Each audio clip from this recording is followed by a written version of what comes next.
राधे राधे बच्चों। आज मैं आपको वायरस का एक बहुत ही इंपॉर्टेंट क्वेश्चन समझाऊंगी, जिसमें आपका पूछा जाता है कि वायरस को सजीव व निर्जीव के बीच की कड़ी क्यों कहते हैं, या कभी कभी इस तरह से भी पूछा जाता है कि वायरस क्या है, सजीव है या निर्जीव है। ठीक है, तो इसके लिए पहले हम इसके इंपॉर्टेंट पॉइंट समझते हैं। जैसे कि ये टैबेकोमोजिक वायरस है, ठीक है, उसका स्ट्रक्चर है, इसमें प्रोटीन के खोल है और इसमें आरएनए की एक चेन है। ठीक है, ये है जीवाणु भोजी या बैक्टीरियोफेज वायरस बोलते हैं इसको। ठीक है, अब हम इसके इंपॉर्टेंट पॉइंट पढ़ते हैं। सबसे पहले ये जो वायरस होता है वो कैसा होता है, अकोष्ठीय होता है, यूनिसेलुलर होता है। इसकी खोज किसने की, इवानोवस्की ने की, साइंटिस्ट इवानोवस्की ने की। और WM स्टैनले ने वायरस को क्रिस्टल के रूप में अलग किया।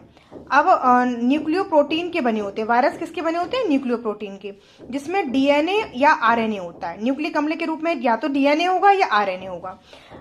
जो वायरस में न्यूक्लिक एसिड के बाहर जो एक प्रोटीन का कोट होता है, उसको हम लोग बोलते हैं कैप्सिड। क्या बोलते हैं, इसको बोलते हैं कैप्सिड। ये ऑब्जेक्टिव क्वेश्चन में आपसे पूछा जाता है। अब चूंकि ये वायरस के मेन पॉइंट मैंने आपको बता दिए, अब इसके बाद में आपको जो ये आंसर देंगे कि वायरस को सजीव और निर्जीव के बीच की कड़ी क्यों कहते हैं, इसके लिए आपको लिविंग कैरेक्टर्स और नॉन लिविंग कैरेक्टर्स को समझना होगा।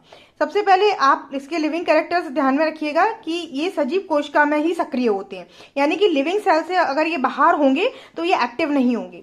दूसरा, इसका लिविंग जो कैरेक्टर है, डीएनए या आरएनए न्यूक्लिक एसिड होता है। मतलब जो इसमें सजीव का कैरेक्टर है, या तो इसमें डीएनए होगा या आरएनए होगा। इसमें म्यूटेशन या उत्परिवर्तन पाया जाता है। उत्परिवर्तन मतलब जीन में अचानक होने वाला परिवर्तन जो है उसको हम लोग म्यूटेशन बोलते हैं।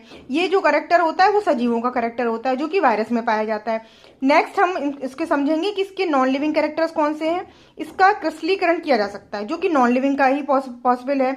ये धूल के कणों की भांति पड़े रहते हैं कई सालों तक। ठीक है, जब लिविंग सेल से बाहर होते हैं तो ये मतलब धूल के पार्टिकल्स की तरह पड़े रहते हैं।